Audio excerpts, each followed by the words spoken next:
Hello and welcome to Home Field Advantage. This is our new podcast. I'm Damon. I'm Ellie. I'm Miles. I'm Steve. So basically we're going to be talking about college football, NFL football. We'll be talking MLB when it gets closer to the season. We're going to be talking about college football predictions and NFL predictions today. So let's start it off tonight. We got Alabama and Oklahoma. Oklahoma are getting 1.5 points at home. Who you got? I'm going with OU in this one. 24-17 is my score. I mean, let's be honest, Alabama is like a car from the 90s. It's been leaking oil for at least the last few weeks. You're just praying that every time you pull it out of the garage that it's going to start. They just, besides the fact, being a Notre Dame fan, that Bama should not be anywhere near the playoffs, they're just not good. They're not a good football team. I mean, yes, you can argue that they had one of the best wins of the college football season, beating Georgia at home, but they lost to FSU. A decent high school team could probably beat FSU right now. As far as OU, I like Satania. He's a difference maker on offense. Not a big fan of Johnny Mateer, but the dude does win games. And their defense has only given up 13.9 points a game, so they have a good defense. I don't like Ty Simpson. Alabama can't run the ball. I don't think this. My final score is a touchdown, but I don't even think it's going to be that close. It's going to be because of a late touchdown, late 2 touchdowns maybe that it gets to that close. But Alabama does not belong on this field tonight. All right, very interesting. I actually went with Bama in this one. So the first game, Alabama lost in Oklahoma. But really, Oklahoma has not looked any better these last few weeks. They barely beat LSU. Mateer threw 3 picks. I mean, yeah, their defense is great, but if their offense can't score points, then how far are they going to get with that? In this past game that they played against Bama fumbled the ball twice, threw an interception, missed a field goal, and failed to convert on a 4th down. I just don't see Alabama making these same mistakes again. Both touchdowns that Oklahoma scored in this past game against Bama came off of a pick 6 and a 31-yard drive that came off of because Alabama fumbled. I think Alabama's going to limit the mistakes. I think Mateer's going to throw a few picks, probably 2, I'm going. But I just think Bama, I think they're built for this more than Oklahoma is right now. Who do you got, Miami or A&M? I do like Miami in this one. My score prediction, I think it's going to be 34-27, high-scoring game. Miami is one of the teams that I felt should have been in the playoffs over Alabama. I still, like I said, I made it abundantly clear, Bama should not be in the playoffs. But I don't like Carson Beck, but Malachi Toney is a dog on offense. You get him the ball anywhere on the field, that guy can take it to the house on any given play. I feel like I've been watching Carson Beck in college for like 20 years. I don't like his game. I think he's reckless. But like I said, you get the ball into Tony's hands, anything can happen. As far as A&M concerned, I love Marcel Reed. I like his athletic ability. His biggest thing is he only completes about 60% of his passes, that's not a good thing. He does use his legs a lot. A guy I think could be a game changer in this game is Casey Concepcion. Just like Malachi Toney, this guy can, anytime he gets the ball in his hands, whether it be on punt returns, running the ball, catching the ball, he's a threat to take it to the house on any given play. He's returned 2 punts for touchdowns this year. So, like I said, even on special teams, this guy he's a dangerous weapon. I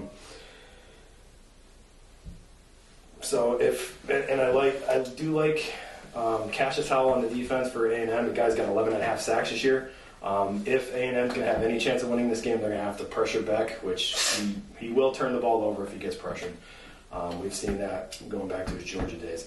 So I like Miami 34-27 in this game. Again, I think it's going to be a back-and-forth offensive game.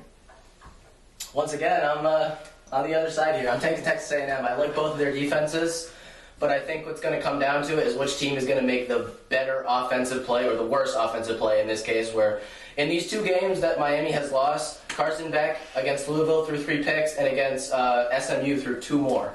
And, you know, the 2 quarterbacks right now, their stats are almost identical. They both have a really good wide receiver 1, Malachi Toney, who's super young, and he's going to have a couple more really good years with Miami. And Casey Concepcion, who's a guy that I'm hoping might go to the 49ers this year, first-round pick. Great after the catch, get some deep balls in there. But I think what I see here is I don't know that Carson Beck can go into College Station and come up with that big play late. I think A&M picks him off late, and I think A&M wins this game 24-20. Tulane and Ole Miss. Any upsets here? I guess the big question is, Lane Kiffin's gone. How it'll affect Ole Miss in this game? It won't. Tulane should not be in the playoffs, and you'll feel that same recurring theme when we talk about James Madison in a minute. Mm-hmm. These automatic playoff berths are just ridiculous. College basketball, it's fun because you have 68, 69, 85 teams, whatever they have now, so it's fun to let these small schools in every once in a while. Every once in a while, they pull off an upset. In the college football playoffs, as far as I'm concerned, you want the 12 best teams in college football. Tulane, you're not one of them. Trinidad, Chambliss, Lacey, they're going to run all over Tulane. It's not going to be close. Although Tulane's quarterback James Retzlaff, he's had a decent year. I guess we could say he is their leading passer and their leading rusher. So obviously they don't have very much on offense either. Tulane doesn't have a shot. Ole Miss 42-14, if it's even that close. So before we get into my pick, I want to ask, so next year with these college football playoffs, we obviously all think that they are going to expand. Are they going to keep these auto bids with the G5 teams? I think they are, because I think that's the only way that they can get it approved in college football, is if they allow these smaller conference at least one bid to get in. And I think now with the bigger playoffs, it'll be less. I mean, obviously somebody's going to be complaining because of they were the first team out or they were the second team out, or a team like James Madison or Tulane, and that's what kind of happened this year with Notre Dame and BYU. Is while BYU probably didn't belong, they played 2 good teams. They got smoked by Texas Tech twice. It's just Miami definitely should have been in over Notre Dame, but I think James Madison and Tulane should not have been there. And I know obviously it's just kind of how the rankings ended up playing out, but I think Notre Dame's better than Alabama and Oklahoma. And I think 16 or 14 teams, because obviously Texas could have gotten in. You could have made an argument for the Commodores. But we're going to enjoy these last 12-team playoff here, and I've got Ole Miss in a blowout. Chambliss doesn't really turn the ball over. Lacey is probably the second best back in the country behind Jeremiah Love. Their quarterback on Tulane, he's not bad. The touchdown interception ratio is okay, 14-6. He doesn't throw a lot of touchdowns, but he doesn't really turn the ball over a lot either. But I just think with Tulane is they just like the G5 teams usually when they came into the playoffs, like last year when Boise State came and they played Penn State. There was a big difference in talent because they're playing these completely different teams. While Boise State, they had a great record, they played nobody. I think Ole Miss is going to win 35-10. How do you feel about James Madison? Any better over there? Listen, I love the James Madison story. We've driven through their campus. We've vacationed down to Virginia, not far from their campus many times. Going from FCS to FBS and actually being a relevant football team this early in their young FBS career is impressive. They winning 2 national championships before they moved up. They were runner-up in 2 others. I mean, they have a great football program. They're just not ready to play with the big boys yet. And again, this team does not deserve, I believe, to be in the playoffs. However, I don't love Oregon either. Oregon is, I I don't love. I never have. They always have huge hype coming into the playoffs, and they disappoint over and over and over again in these big games. I don't know what it is with them, but they never can seem to win the big one. Dante Moore, obviously a lot of people are thinking he could be the number 1 draft pick overall this year. He's a great athlete. He can throw the ball, so that would be enough to get him through this game. As far as their defense is concerned, they don't pressure the quarterback. They don't get a lot of sacks. It seems like I'm watching the 49ers in college version. But, again, I think other than, aside from the last game we talked about, I think JMU can keep it closer. I still like Oregon 27-14 in this game. Oregon will win a game. I think they're going to get boat raced in their second game. But yeah, I like Oregon in this one, 27-14. Yeah, Oregon's the pick. I mean, you can't deny how good Dante Moore has been this season. And while the defense isn't great, they've got a quarterback who's going to throw for some touchdowns. He's not really going to turn the ball over. And, this guy is looking as maybe a first or second pick. And, obviously a team like James Madison, who, they came up from the FCS. Kurt Signetti kind of brought that team back from the floor. But it's just they're coming up once again from the G5. They haven't played a team in the top 50, not top 25, top 50 in the country this season. And I just think Oregon it's a different monster playing a team in the top 6, top 5. I got Oregon 42-20. All right. Who's your national championship prediction in the end? I like Georgia. I like the way they played against Alabama in the SEC championship. I mean, they completely dominated that game. That game was not close at all. Their defense is ridiculous. Yeah, they'll give up some big plays every now and again, but they got some dogs on that D. Another running theme here. I'm not a huge fan of Gunnar Stockton, but he does enough to not lose games.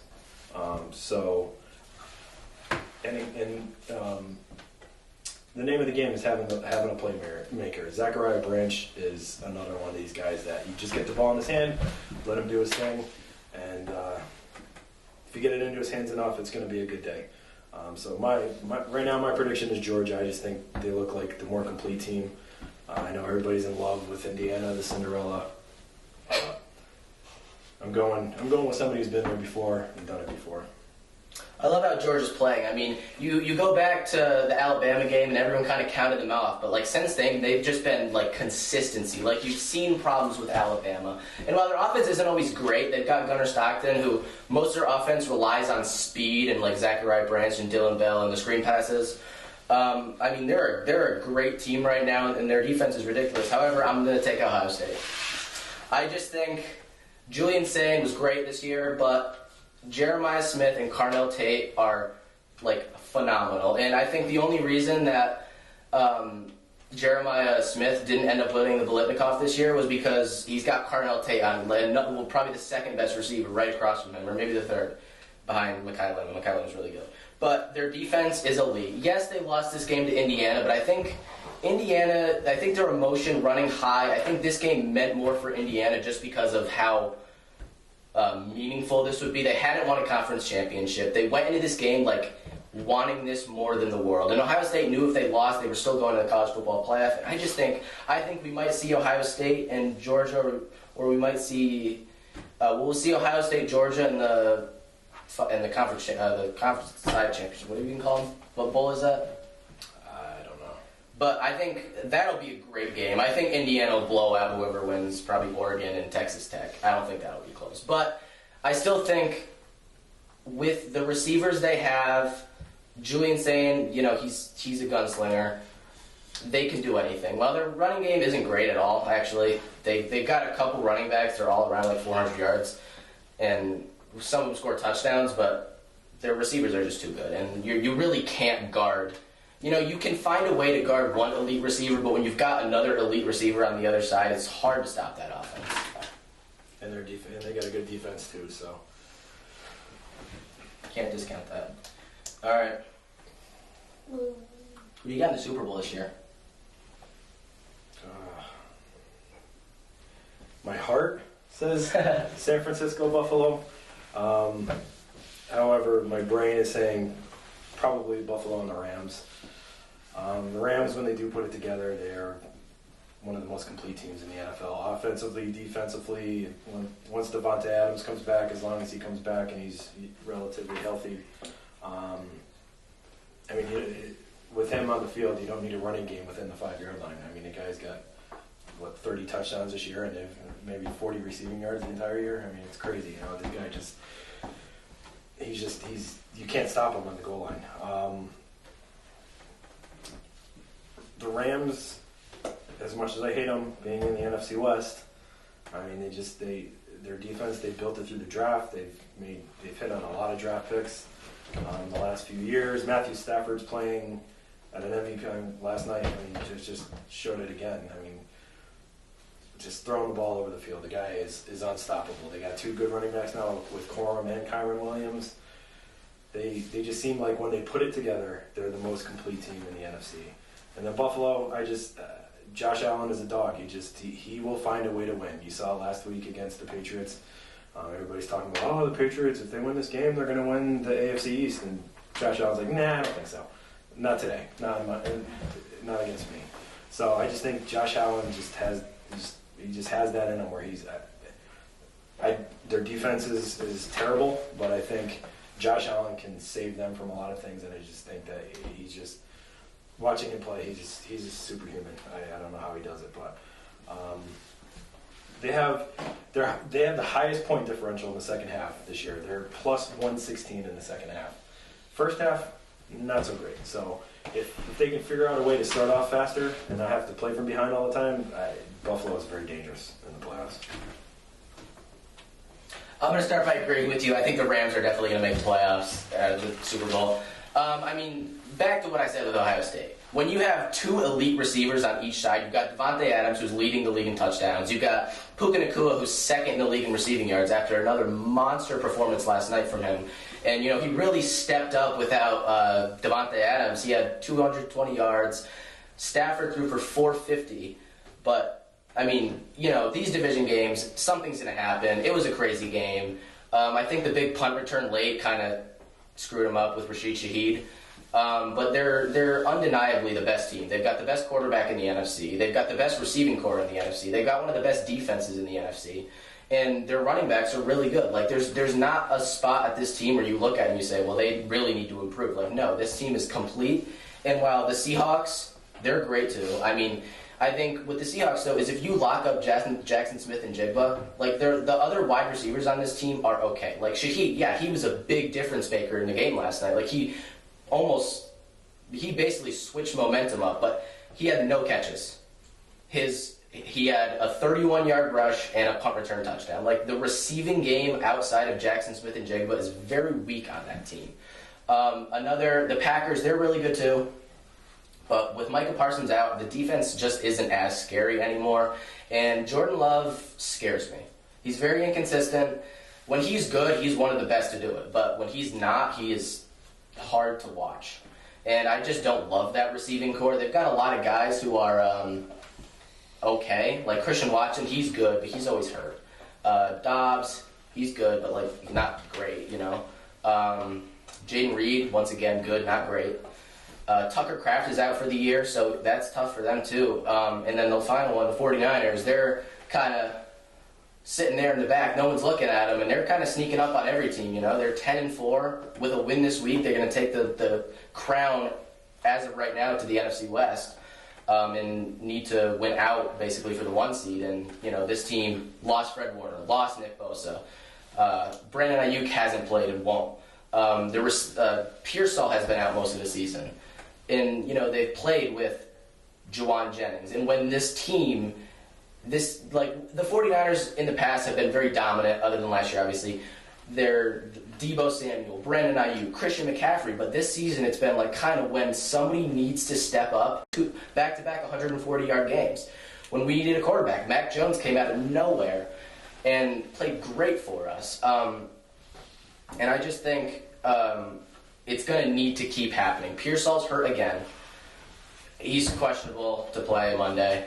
But I just think they're sitting in the back there. I'm still going with the Rams, but the 49ers, look, when you get to the playoffs, anything could happen. Seeding doesn't matter. And, I was Fred Warner the other day, he was asked about playing again in the playoffs. He was just kind of like, I guess time will tell. So he's kind of one of those players who you look at and you're like, well, you'd have to tie him to a chair to not play in a big game like that.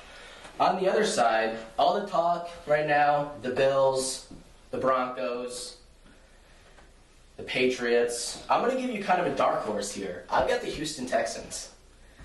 That defense is phenomenal. They lost the first 3 games of the season when, they played the Rams. It was a very ugly game, 14-9. They lost to the Bucs by 1 point back when the Bucs were, a really good team. And then they lost to the Jags, who were also on a heater. They've lost to the Broncos by 3, but, you have to look at that. C.J. Stroud was out for most of the game. He got a concussion. And even without C.J. Stroud, because this defense is so good, they've won 6 in a row. They've got the number 1 scoring defense in the league, with giving up just over 16 points a game. And that saying, defense wins championships. And while I love what Josh Allen and the Bills are doing, if it's not the Texans, I think it's the Bills. I think Josh Allen, he's the best quarterback in the AFC. I know Drake May has played really well, and I know he's an MVP favorite, but I don't know yet if he has that it factor like Josh Allen does. And Josh Allen showed he can be clutch, and he's not going to have to play Patrick Mahomes this year in the playoffs, his kryptonite. So, in a game like that, who wins? The team with the great offense and the terrible defense, or the team with the not so, well, I wouldn't say they have a bad offense, because the Texans' offense has been fine. It's been reliable. It's been consistent. It's gotten better with C.J. Stroud, and I don't think C.J. Stroud is what he was 2 years ago, but I think he's having a better season than he did last year, and I think he's making the throws when he needs to make the throws, and that's kind of what you need in a quarterback. And I think in a game like that with the Texans and the Bills, you saw it a couple weeks ago. They beat the Bills because the Texans have a great defense. And outside of James Cook, the Bills don't have playmakers. Their wide receivers, Keon Coleman, he's been suspended a bunch of times. Khalil Shakir, he gets a lot of catches, but the yards just really aren't there. And, if the Texans stop the run against the Bills, they're going to have to throw the ball. And obviously Josh Allen can throw the ball. But can his receivers create separation? Tight ends, can they create separation? And I just think the Texans, their defense is so good, and I think the Super Bowl champion is going to come out of the NFC, but really in the AFC, who knows? I think the Texans got it. You have to go back to the 49ers. If they win out and they become the number 1 seed, then they don't have to leave San Francisco, and they go all the way to the Super Bowl. However, if they make it to the Super Bowl, they're going to be the away team, since the AFC is home in the Super Bowl this year, which it'll be kind of weird, but... Yeah, but, when you're still at your home stadium, it doesn't really matter if you count as a home or away team. All that you just get to... Really, when you think about it, if you're playing at home, the only thing you do is you get to call the coin toss. So what really is the... We're going to have to go in the visitors' locker room, too. That's a good point. That's weird. All right, let's start off with some predictions for this week. We're going to start off with the Eagles and the Commanders. Who has the Eagles and the Commanders? Eliana, start us off. So I think that the Eagles are going to win against the Commanders. I agree. I think Me too. the Commanders, I'm not a big Jalen Hurts fan. I'm not a big fan of that offense as a whole right now. I think Eagles fans are really calling for the OC to get fired, but I just don't think Jalen Hurts is that great of a quarterback, and I think... Yeah, he really hasn't turned the ball over a lot, but he did have that one game a couple weeks ago where he threw 4 picks. And I think eventually, obviously, he's their quarterback right now. He's their guy. They're not going to switch up. But if this continues, he played the Raiders last week, so kind of a shoo-in, really. But other than that, Miles, you got Bills or Browns? What's up? I got the Bills 28-10. It's nice. I mean, Shedeur Sanders has, and you you really think about it, in this game, though, Shedeur Sanders has a chance to do something with a defense like this. I mean, Josh Allen's probably going to tear the Bills apart. I mean, the Browns have a great defense, but Josh Allen's just too good of a quarterback. Yeah, the only thing to look forward to in this game is if Myles Garrett gets a sack. Yeah, going for the record here. Big game. This is a really big game for divisional arguments here, especially in the NFC, because the Bucs and the Panthers are both 7-7. What do you got? Bucs and the Panthers. What happened to Tampa? No more MVP talk for Shake and Bake. Their D stinks. I don't know what to make of this team. I mean, they like you mentioned earlier, they were on a heater for part of the year, and they just I know they had injuries. Mike Evans was out, and I don't know. Bryce Young has some really good games, has some really bad games. I think he's in line for another really, really good game, especially against his Bucs D. And just give the ball to Rico Dowdle. Like, just let him make plays. Let him make plays. And I like Carolina 24-7 team in this game. The Buccaneers, I don't know what happened to them. They have completely fallen apart. And I like it. It's, you mentioned all these Bucs injuries, but like last week they lost to the Falcons. They had their two receivers back, and Mike Evans had a great game. Yeah, Mike Evans had a great game, but the defense still cannot make a stop. And Bryce Young he could tear that apart. We don't know with Bryce Young. He's a little inconsistent. There's no definite for Bryce Young, but we'll have to see. I got the Bengals and the Dolphins. Quinn Ewers. Yeah, this is a real fun game here. Once again, not much to look forward to. Joe Burrow is not having fun. I don't know what that means, but I'm sure he's going to have fun this weekend when he tears the Dolphins apart. Quinn Ewers making his first start with the Dolphins. I don't like Quinn Ewers. I wasn't a Quinn Ewers fan in college. You know that. I just don't think that he was a great quarterback, and I don't think he's a good NFL quarterback. And, in a debut, he's going to do something because the Bengals defense is that bad, but I have the Bengals 31-17. All right. Raiders and Texans. Raiders and Texans. I think the Texans will win against the Raiders. Yeah, I mean, like I said, I think they were my pick for the AFC Championship, and nobody's losing to the Raiders at this point in the season. That team is abysmal. Raiders are just racing for that number 1 draft pick. Yeah. Francisco Mendoza. Vikings and Giants. Miles, what you got? I've got the Vikings 21-10. Going with 9. Yeah, I think J.J. McCarthy hasn't been terrible lately. He's kind of starting to come around as an NFL quarterback. Am I saying he's going to be a good quarterback? Absolutely not. But I just think they're going to do enough. They need to get Jefferson a lot more involved because he's been almost like you don't even know he's there. And I think I like Jackson Dart. I think he probably is better than J.J. McCarthy, but I think the Vikings as a whole team are better than the Giants. The Giants are going to lose, but they're going to lose and they're going to make it look fun. Or they're going to have a big lead and then blow it in the fourth quarter. Yeah, or that. Falcons and Cardinals, another barn burner here.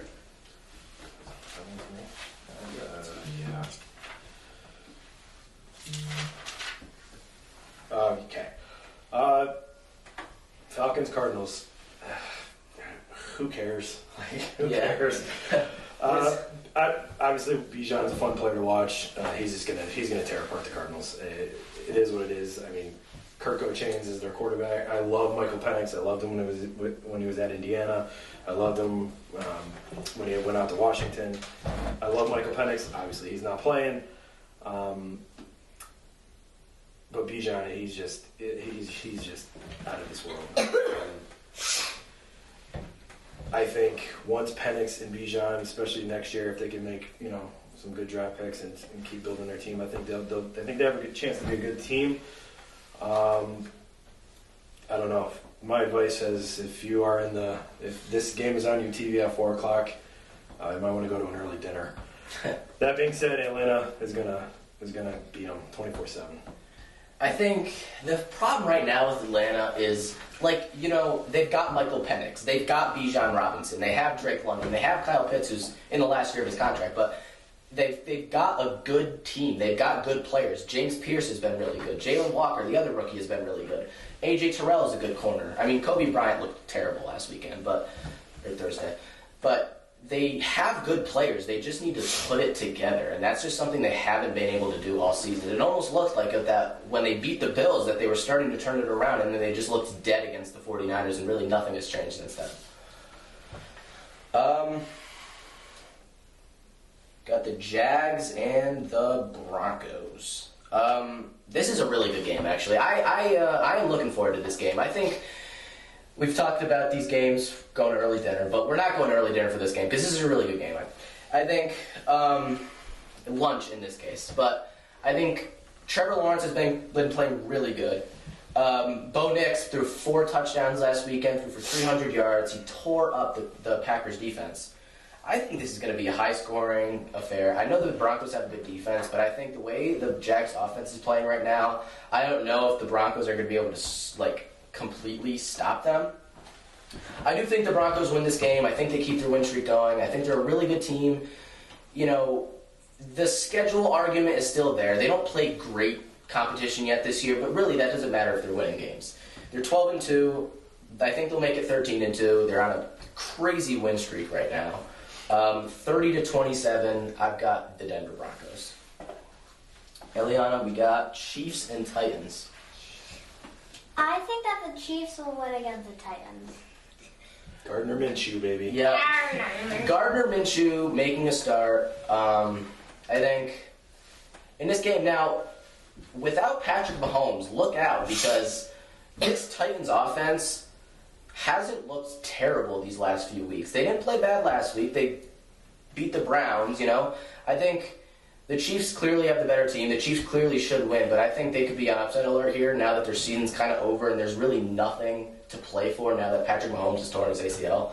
I think the Chiefs win this game, but I think they got to watch out because the Titans are starting to turn it around. Cam Ward is starting to play more like an NFL quarterback, and Tony Pollard has been really good these past couple of weeks. Jets and Saints, what do you got? I've got the Saints 17-14. Tyler Shuck. The Saints might have found their guy down at I laughed at that pick when it first happened, but he just been great these past couple of weeks. He had a long rushing touchdown against Tampa. He's beaten 2 division rivals, the 2 division rivals that are competing for first place right now. And the Jets, Brady Cook starting again. Brady Cook, who had one of the worst interceptions I've ever seen last weekend. He basically threw it right to the defender. If I was Breece Hall, I would do anything in my power to make the Jets trade me in the offseason. Yeah. I'd be out of there in a heartbeat. Quentin I feel Williams. so bad for that guy. Quentin Williams and Sauce Gardner already had the privilege of getting the lead. He's sitting there like, hey, come on. Why am I still here? Chargers and Cowboys. What do we got? As a Niner fan, I hate Dallas. I've always hated Dallas. I will never love Dallas. But they did have a little streak for a couple games that was a little impressive, beating some teams. But then they lost to the Lions and the fighting number 9s in Minnesota. And the Chargers, they're still alive in the AFC. I don't know how Justin Herbert can even walk at this point in the season. I mean, they cannot protect this guy against us. He runs more miles in one game, I think, than I've run in my entire life, just running away from defenders. But they got Omari and Hampton back. He had some decent runs last game. Vidal's been great in his absence. And again, Justin Herbert just wins games. He finds a way to win games. And the Chargers D is good. Cowboys has not been. I mean, let's be honest, they have not been good at all. So I'm taking Chargers 27-24 in this game. Yeah, I think this is going to be a really good game. I kind of looked at it at the beginning of the week, and you're like, okay, well, the Chargers are 10-4. They're in a playoff race. The Cowboys are kind of out of it. But, the Cowboys they're not a bad team. They've got a great receiving core. They've got Javonte Williams, who's played great. They've got Dak, who leads the league in yards right now. but the Chargers are the better team in this situation. Like, yeah, Justin Herbert, he's got his 2 tackles, and that's kind of why I didn't really mention him when I was kind of talking about who could make the Super Bowl in the AFC. I just think against these playoff teams, without the right and the left tackle on that Chargers team, they're not going to be able to. Justin Herbert's not going to survive.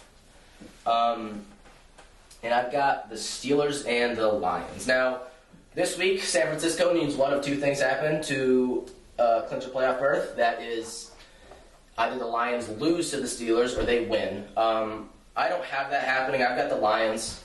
I think there's been a lot of things that just haven't gone the Lions' way this season. They've got the number 1 offense in the league, but they've got, their top 4 safeties out.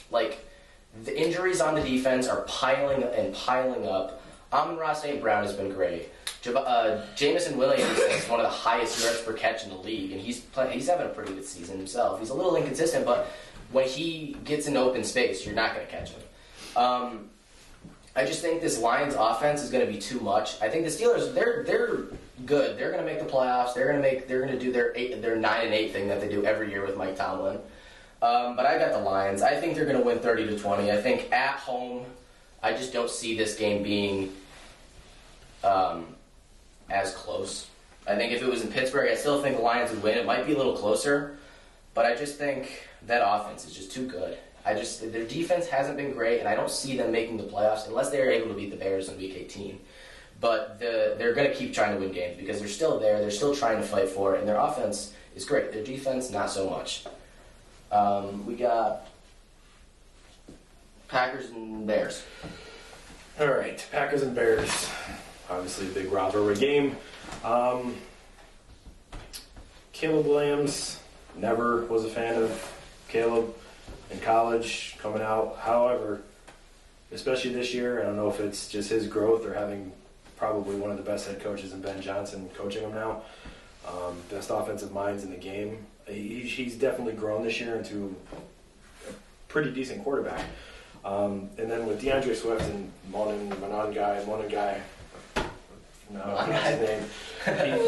Those 2 remind me of David Montgomery and Jahmyr Gibbs with the Lions. Like you try to stop one and they bring in the other one. It's not fair. It's really not fair.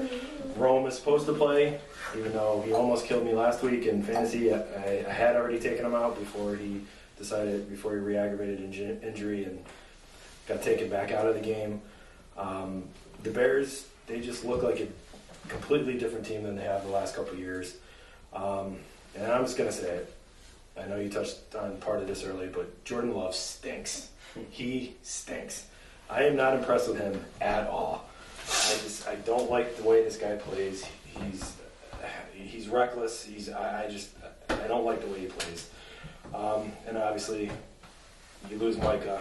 You lose 12.5 sacks. You lose the heart and soul and attitude of your defense. I mean, that just kills you. Rashawn Gary's still there. He's playing at a great level this year. I don't think losing Micah Parsons is huge for that Green Bay defense because they weren't very good before him. Then they got him, and they became a pretty good defense, with him pressuring the quarterback. And now they lost him again. I don't see it. So I like the Bears in this one, 31-24. Yeah, I think, you look at the stats and a completion percentage under 60% is not necessarily great. But even with that completion percentage, Caleb Williams doesn't really turn the ball over. And like you said, Jordan Love is not good. Like, the Packers, last week, they really had that game won towards the end of the game. But Love threw 2 picks towards the end, and he couldn't win in the pressure of the game. And I think it just shows to what the Packers really do. And with Jordan Love, all his interceptions, the Bears lead the league in interceptions. So you're throwing an interception-prone guy into a team that gets a lot of interceptions themselves, and that's going to be a problem for Jordan Love. Finally, we got the Patriots and the Ravens. The Ravens are getting 3 points at home here. And I don't want to count the Ravens out this season, but just everything is pointing towards the fact that the Steelers are probably going to end up making it. The Ravens need a lot of help. They need to win out, and I think the Steelers either need to lose 2 out of 3 or they need to lose out. Anyways, Lamar Jackson has not looked good really all season, but especially since after the injury. The interceptions have gone way up since he really came to the league. He's really not turned the ball over at all, but this season it's kind of, last week they won by a lot. They won 24-0 to a deflated Bengals team who, prior in the week, their quarterback basically said he doesn't want to play. He's not having fun. But this Patriots team, after losing to the Bills, they're going to want to keep going because they want that division, and I think they're going to win the game 27-23. And I think Drake May, he's going to do enough. He's going to have another one of his games. He's pretty consistent. He didn't play great last week, but other than last week, he's been pretty consistent. He's thrown for about 220 yards and 2 touchdowns every game. They got a great. I love Travion Henderson. I think he leads rookies in 50-yard rushes of all time in the rookie season. And you really, there's an explosive play waiting to happen every time Travion Henderson gets the ball. They've got Stephon Diggs, who's really good. Hunter Henry's okay. And I think this team has enough playmakers to get out of Baltimore with a win here. And Monday Night Football.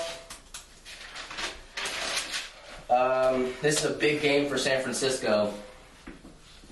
This is less for the Colts now. Now that they're without their quarterback in Daniel Jones, their season is kind of over. Like technically, they're still there in the mix, but really, their season is basically over. And you look at their last weekend, they played the Seahawks. The Seahawks didn't score a lot of points on them, but the offense for the Colts, it really wasn't great. Rivers threw for 120 yards. He threw a touchdown, but he also threw an interception at the end of the game to close everything out.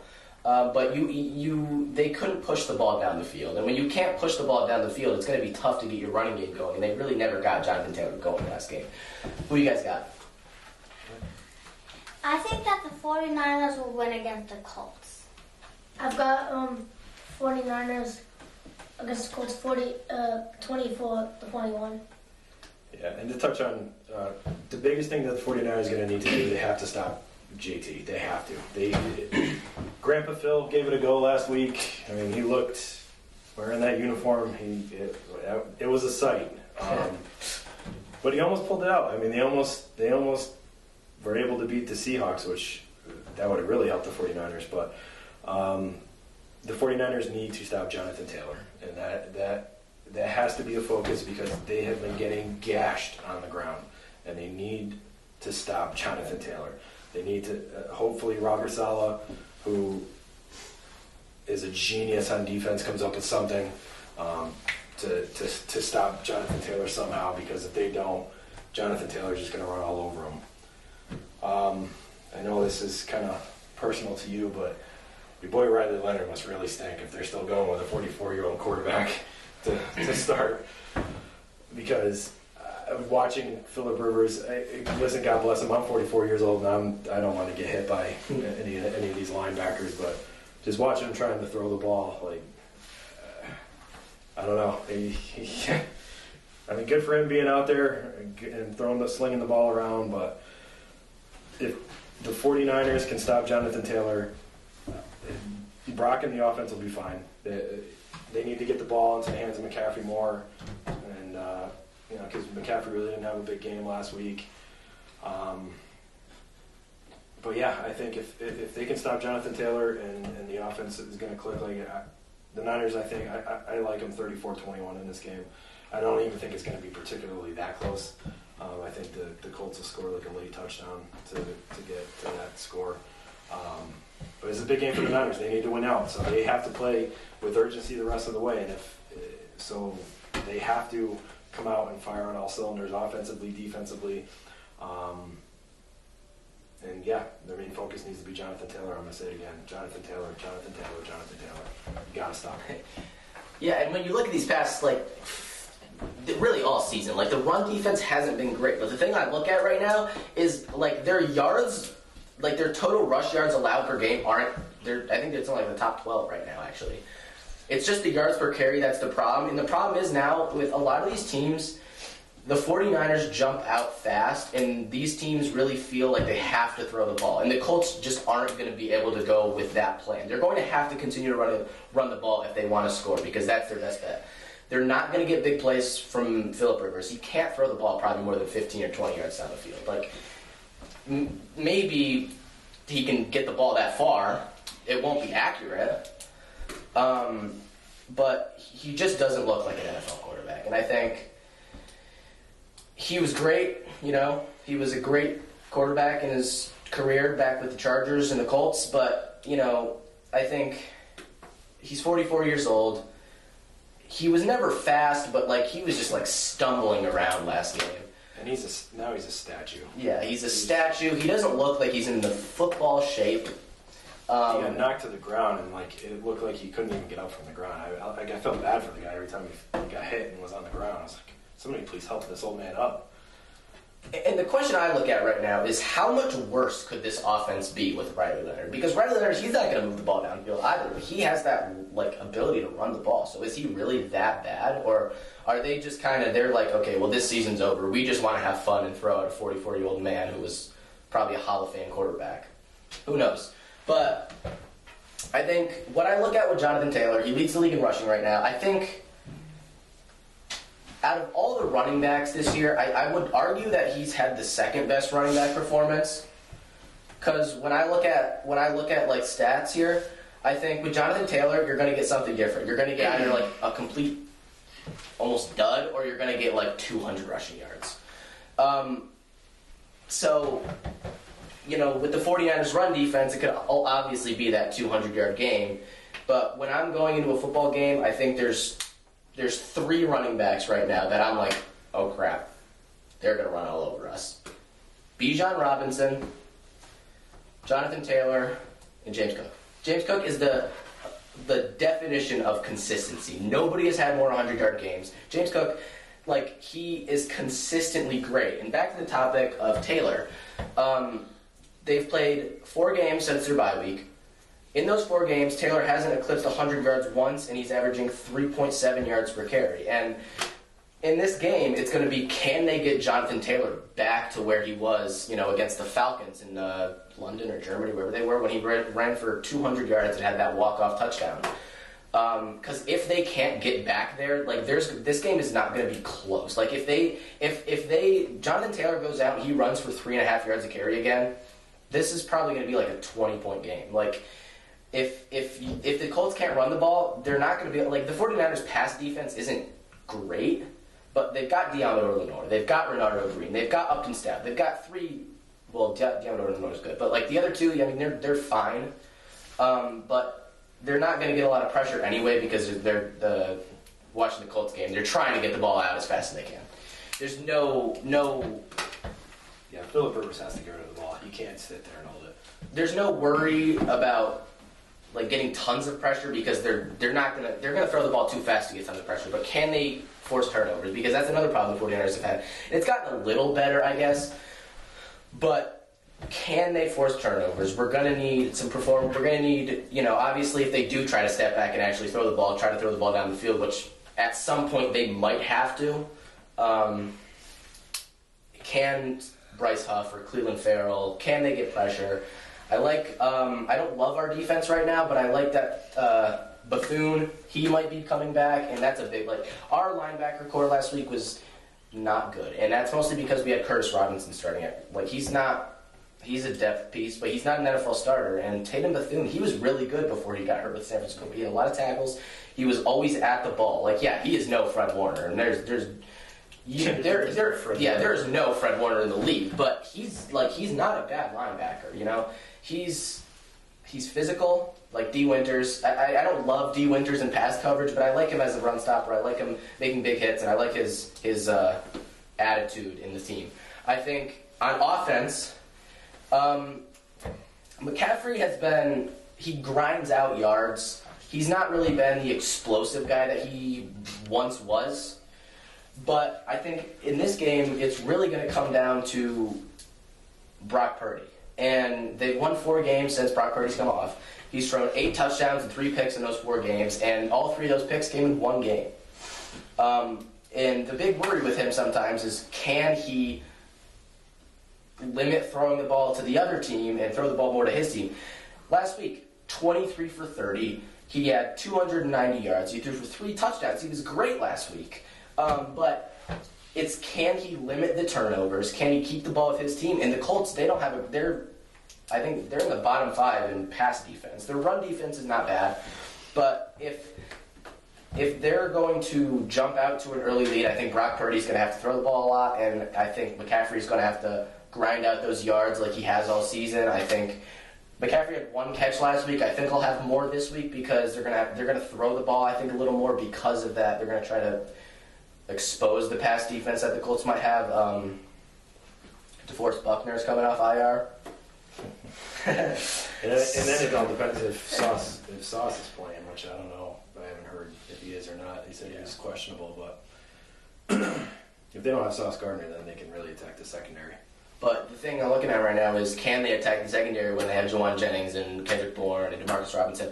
Demarcus Robinson had 2 catches for 35, 36 yards last week. He actually, he's getting open, and I feel like Demarcus Robinson, if Ricky Pearsall doesn't play, I think Demarcus Robinson look maybe 70 yards for Demarcus Robinson. I think he might finally have that game that we've all been waiting for. I think Kendrick Bourne, he's at 499. He needs 1 more yard for his $500,000 bonus.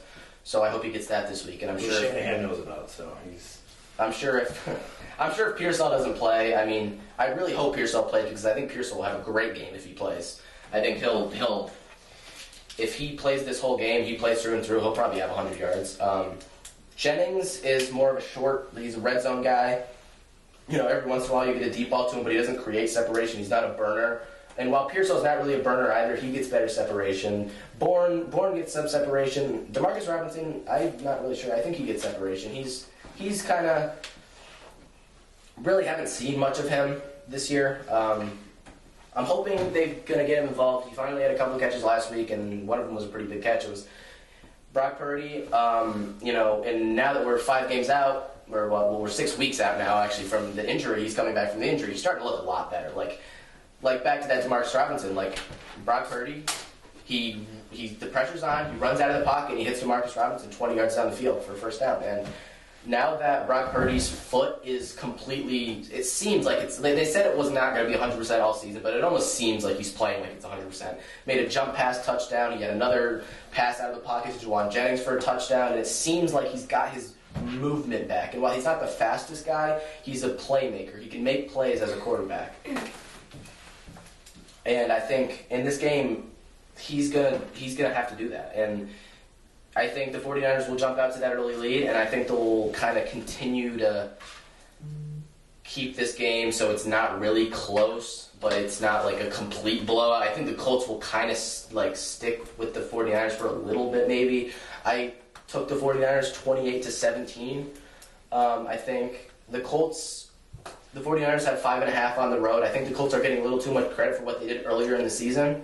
I think without Daniel Jones, this team, they can't push the ball down the field. And Alec Pierce, who leads, I think he's better right now actually than Jameson Williams in yards per catch. He's averaging almost 20 yards per catch. What is his role even now with the Colts now that they don't have a quarterback who can stretch the ball down the field? And that's what, obviously Daniel Jones could do. And last year when he had Anthony Richardson, that's all Anthony Richardson could do would throw the ball 50 yards down the field. What are these wide receivers going to be able to commit? Because Amir Abdullah was their leading receiver last week, and he had 30 yards. None of their receivers were able to get near 30 yards. Pittman didn't play great, and I just don't see it getting much better against the 49ers defense. I think they're not great, but they make the plays when they need to make the plays. And while yardage-wise, like I said, they're not great, but points given up, they're in the top. I think they're 10th or 11th. They don't. They're going to give up yards, they're going to give up plays, but ultimately when they need to make the big play, they're usually going to make the good play. You go back to the game against the Rams early in the season when they won in overtime. Late in the game, the Rams are on the goal line. The defensive tackle punches it out of Kyron Williams' hands, and later in overtime, 4th and 1, handoff, and Kyron Williams or Corum, I can't remember who was carrying the ball, but they made the stop. They make stops when they need to, and they make the clutch defensive plays that throughout the game, and I think it's just the Colts offense isn't going to be able to move the ball. Nope.